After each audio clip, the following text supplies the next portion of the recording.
The difference between struggling and thriving isn't how much you save, but how much you know. I'm Sim, I'm an angel and venture investor, and in this podcast we'll be diving into the 5 investments that every woman should make to set herself up for life. I'll also be sharing what investments cost, what return on investments you can expect. I'll be sharing all the numbers because I truly believe if I'm going to talk about money online, I should be transparent. And of course, this episode is not going to be like invest in shares. Like, these are investments that you can start today, because if you do today what others will not do, you'll be able to do tomorrow what others cannot do. That has been my motto.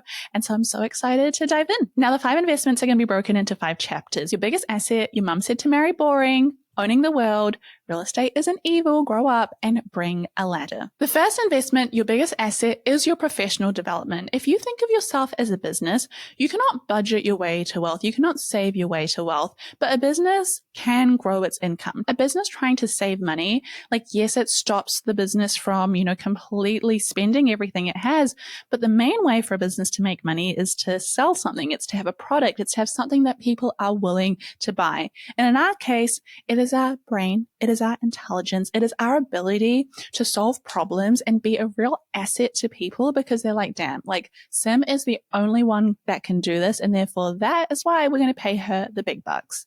Investing in yourself, like reskilling or upskilling, also increases your income by 5 to 15% annually, according to the World Economic Forum. Like, this is a scientifically backed thing, but I don't think I needed to explain that. I think we all truly understand and believe that those that put time into themselves and develop themselves are the people that appear smarter, that appear more invested, that appear just like they've got their ish together. And the truth is, it's because they do. It's because they know that they are putting in the extra hours to upskill and to be better than everyone else in their job, and therefore that is why they should get paid the big bucks. And the best part about this is this kind of investment, this personal development investment, can cost you as little as $0 all the way up to tens of thousands, but you do not have to start with lots of money. And the return on this investment is at minimum $5K. At minimum, you're going to get a $5K pay rise to hundreds of thousands of dollars, because you've able to figure out how to improve your commission. You've been able to figure out how to grow your business. You've been able to figure out how to negotiate your salary over years. I really believed in this when I was starting out. When I was an optometrist, I wanted to shadow a pediatric ophthalmologist. So an ophthalmologist is an eye doctor that does surgery, and pediatric means children. So I convinced my company during work hours to let me drive to the pediatric ophthalmology clinic down the street in the same town. And I got them to allow me to sit and kind of like observe and just sit with the doctor, where I would just watch what he would do and I would take notes, and he would encourage me to be like, okay, Sim, like, what would you do in this case? And that helped me specialize, because now I was becoming the go-to person for kids that had eye problems, that were young. Not a lot of optometrists or doctors necessarily like working with children because it's difficult. They're not adults. You have to really get it out of them. But I feel like I had a knack for it. And the youngest person I did an eye test on was a 1-year-old, or even younger than that, actually. But it was, they're not going to tell, like, does a 1-year-old know their ABCs? No, but there are ways to test their eyes. And so I was able to negotiate a higher salary, because I was like, guys, look, like, I am going out of my way to improve and to become the person that if someone comes to this clinic and has a young child, like, we don't have to turn them away. I can actually see them. And therefore that's going to generate you more money. And the best part about this is I was upskilling on my company's dime. So I was earning money in my job whilst learning how to make more money in my job. It was like double money earned. And I just think that was such a great thing that I did. I didn't realize it at the time, but in hindsight, I'm so glad I figured it out. And the thing is, you don't need to know someone to do this. You do not need to spend money to do this. You can go on Coursera. You can find one course this year that is going to boost your career. Sign up for it. Do it in the weekends. And at minimum, you get a pay rise. At maximum, you can get a new job, a new career, like expand yourself. But it is such a great investment in yourself. The second investment to make is retirement accounts are boring, but your mum said to marry boring. I cannot stress how much we want one thing in life, and yet the other thing is often better for us. Like, growing up, you're like, I want the bad guy. I want the guy that like brings me lots of excitement. And I want someone that like leaves me wondering what's happening next. And what's happening next is toxic. And what's happening next is worrisome. And what's happening next is something that completely derails you from a normal and healthy life. And while this is, an extreme analogy, if you do talk to your parents, they say, hey, settle down with the right kind of guy, settle down with someone that knows what they're doing. They're stable. Yes, there's not many highs and lows, but stability is important. And it is the exact same when it comes to your retirement account. Rather than kind of looking at all these other crazy things to do, just saving $500 a month into your retirement account from your salary from age 20 to 65 is over $260K invested. That's nice. But I don't want to retire with $250K. But if you invested that same amount of money, $500 a month with the same time frame in a broad market index fund, you will retire with over $2 million. And a retirement with $260K versus a retirement with over $2 million is such a different life, and it is such a strong predictor of, are you going to live in a way where you are excited and you're having fun and you're having the time of your life? Or are you going to retire in a way that you are always stressed and always worried and you're not able to treat yourself or your family? Retirement accounts also offer tax benefits. For example, if you're in the US, you've got your 401k, you've also got super in Australia, you've got the ISA in the UK. The return on investment is huge. And if you think about it, like, you are getting free money from the government, you are getting free money from your employer, you are setting yourself up to have a really, really, really good life. And what you are also doing is you are removing the stress of like, okay, well, what on earth is going to happen when I retire? What on earth is going to happen if things don't work out? If you are with someone, but God forbid something happens to you, your retirement account is going to protect you and make sure that you in your 70s, in your 80s, in your 90s are not still having to work. You are not requiring yourself to be at the whim of other people, and you are setting yourself up for success. And that seems like a long time away, but that time is coming. You are going to be, like touch wood, you are going to be 60 one day. You are going to be 80 one day.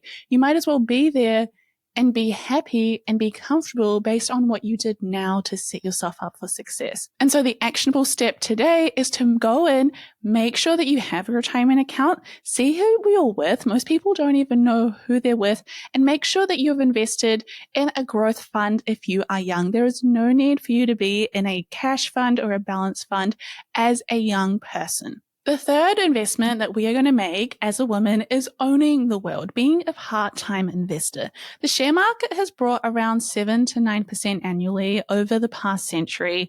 And if you're like, okay, Sim, that doesn't really sound like a lot, imagine that, but every single year for the rest of your life. If you look into that, that means that the money that you have doubles every 10 years. And if you're in your 30s and you are living until your 90s, like, that is a lot of decades to be around, and that is a lot of money to have. If you're not sure how to invest, you can look at index funds. They're low risk. They outperform active investors 80% of the time, according to Vanguard. And the amount of money that you invest, how often you invest, how early you invest, and what you invest in is what will determine your return on your investment, the amount that you will make. So the amount of money you invest, we want to increase that. How often you invest, every week, every month, rather than once or twice a year. And how early you invest, we can't go back in time, but we can start today. As well as what you invest in, broad market index funds, doing a little bit of research, this is going to make such a difference for you. You're going to be able to own part of the world. You're going to be an investor that says, hey, as the world does well, as new companies grow and form, my money is invested in them and my money is going to grow and create change too. And what can be a better investment than having your money work for you so that eventually you can stop working? And if you're like, okay, Sim, I hear you, I understand, but I just don't know what to invest in, don't take my advice. At one point, I was just starting out too. What I found that worked and what I found the research kept proving is that even Warren Buffett recommended index funds for long-term growth. And so if you're like, okay, fine, it's probably something I should do. An actionable step is you can go back and watch the episode or listen to the episode on building a portfolio in 2025 to get started. It is such an easy thing to do. People think investing is so difficult, it's so hard, and it's like something for finance bros. They are just throwing jargon at your face to make it seem really confusing. I promise you, a 10-year-old could invest. I had a 12-year-old come up to me once. She was like, I read your book. I love it. I invest with my mum now. If a 12-year-old can do it, you can do it. The fourth investment we're going to make is real estate. Real estate is not evil, grow up is the title of this chapter. And I don't want you to get upset at me for saying that. I just think that we are living in a time where there is a lot of online discourse. I never see people say this in real life, but online everyone is like, don't buy real estate. Real estate is bad. Like, you should not be a landlord. I agree. There are bad landlords out there. I agree. Some people exploit the hell out of the real estate market, and that is not okay. But I do not think there is anything wrong with one family saying, hey, we're going to have our one home that we live in, and we're going to have 1 to 2 rental properties that we have in areas where maybe students are living and they're just renting near the university and they're not going to live there, or it's going to be near a hospital, which is what I have, where, the people that work there need a place to live temporarily. They're nurses, they're doctors, they're students, they're there for 1 or 2 years, and then they're going to move. Those kind of investments, I think, in my opinion, are okay, because you're not saying I'm going to buy like 20 houses and like literally remove them from people that would otherwise have their first homes. But a homeowner's median wealth is 80% greater than renters. And what that return on investment can look like is that the annual real estate growth in Canada is around 5 to 7%, Australia about 5%. In the UK, it's a bit lower, around 4.4%. In New Zealand, it's around 5.8%. And the US is also very varied. You can have 4 to 7%. There's some states where you could buy a home and 10, 20 years later, that house is maybe $50,000 more. And there's some states or counties where you buy a home and it has only seen a 7% growth every single year. But going back to what I was saying, I don't think there is anything wrong in owning one home and having 1 or 2 rentals so that when you retire, you have paid off that mortgage and now you can live in the home that you had when you were younger, and you have rental properties that give you $800 a week, $900 a week, and that is your income, and you can retire and you can not take some of that government funding that is offered. You're not reliant on pensions. You're not reliant on your children. You are solely responsible for your own well-being. And you might be going, okay, Sim, I hear you, but like, I don't know. I still don't feel completely comfortable. Even if you don't buy other investment properties, buy one home for yourself. There's a thing called rent vesting where people will buy a property, they'll rent elsewhere, like they'll rent in a big city in a nice area, but they will buy a home in somewhere that they know they would like to retire at some stage, and they're just paying that mortgage off slowly, and they have renters. Just having one little piece of property, even if it's like 1 bedroom, a small little unit somewhere, so that when you are older, you have a roof over your head.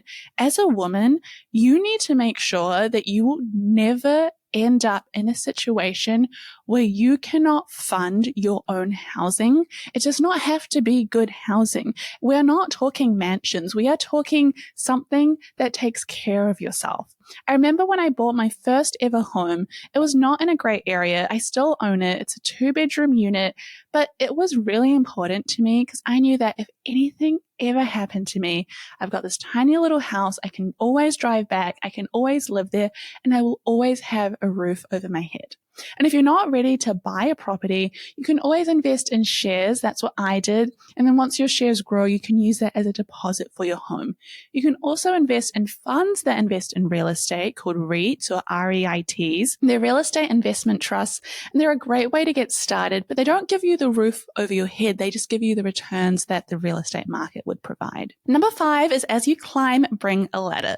My father always kept instilling in me when we were young. He was like, when you guys become successful, you have to go back to India and you have to like support some child's education. You have to do something that brings other people with you.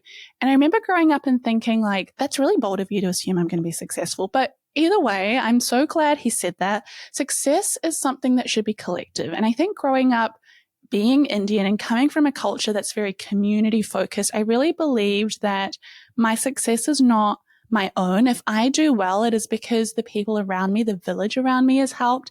And that village changes. When you're younger, that village is your parents and your school teachers and your tutors. As you grow older, that village is your friends and your mentors and, that really nice manager. You need to remember that your success is not something you achieved on your own. The mentors have paved the way for you. The people in your life have paved the way for you. So as you continue to grow, you need to bring other young women with you. Mentees are 5 times more likely to be promoted, and mentors are 6 times more likely to be promoted, according to a Harvard Business Review. It is not just, for the goodness of your own heart. It is a good investment in yourself. In fact, Forbes found that networking increases your earnings by up to 12%, and 85% of jobs, guys, 85% of jobs are filled through networking. That always pisses me off because I truly believe that if you put a job out, the best person to get the job should be the person with the best application. But 85% of jobs go to people that people know. They're through networking. They're through, hey, we have a job. Does anyone in the team know someone that would be a good fit? Being a mentor and bringing people along with you is not that much time out of your day, but you don't even think like what you're saying is valuable. You don't even think like what you have to offer is of interest. But the truth is, to you, it might be like common sense. You're like, oh yeah, like, when you go for interviews, you should say X, Y, Z. But your mentee or that young person that just wants to understand and learn from you, like that is life-changing advice. I think it comes from like a humble place where we're like, okay, but like, I don't know. I don't really think what I have to say is that important. And like, I don't really want to seem like I'm up myself, and I don't want to seem like I have the answers to everything. No mentee thinks you do. No one younger than you looks at you and goes, oh my God, you are like a guru that knows everything. They just are so happy to have someone believe in them. And I have to say, one of the biggest moments of my career that changed for me was when someone I looked up to said to me, I think you could really do this. I think you could be really successful. And that wasn't even like a tip. That wasn't like advice in the sense of like, do this or do that. Just someone's belief in me made such a difference to my self-esteem and my confidence and my ability to go, yeah, I should try this. I should give it a go. And so my actionable step for this investment is just schedule like one coffee meeting or have a virtual catch up with someone once a month or even twice, a year, just to build a connection. If there is someone in your team that you know is looking for guidance that you believe in, reach out to them. There's nothing wrong in saying, hey, let's grab a coffee. Is there anything I can do to help? Is there anything you're struggling with? Because when we grow and we build people with us and we bring them along with us, that is so much more rewarding than being like, I can only be the successful woman in this office. I can only be the female woman in the exec team. I can only be the successful woman in like this industry. I think maybe this is more like the older generation, but we definitely used to have like tokenism within women being successful. Like there could only be one good female author. There could only be one good female writer, but these things change. And I think it's so important to invest in other people as a form of investment for yourself. Now, that's probably a good place to wrap up this episode. If you've found these actionable steps helpful, please, all I ask is take a screenshot, put it on your Instagram story, send it to a friend. The best way that we can grow this podcast is for more people to know that we exist and for more people to learn how to grow their wealth, how to invest, because that leads to a world where more of us are successful, more of us have money. And what else could you ask for? And with that, I'll see you next Tuesday.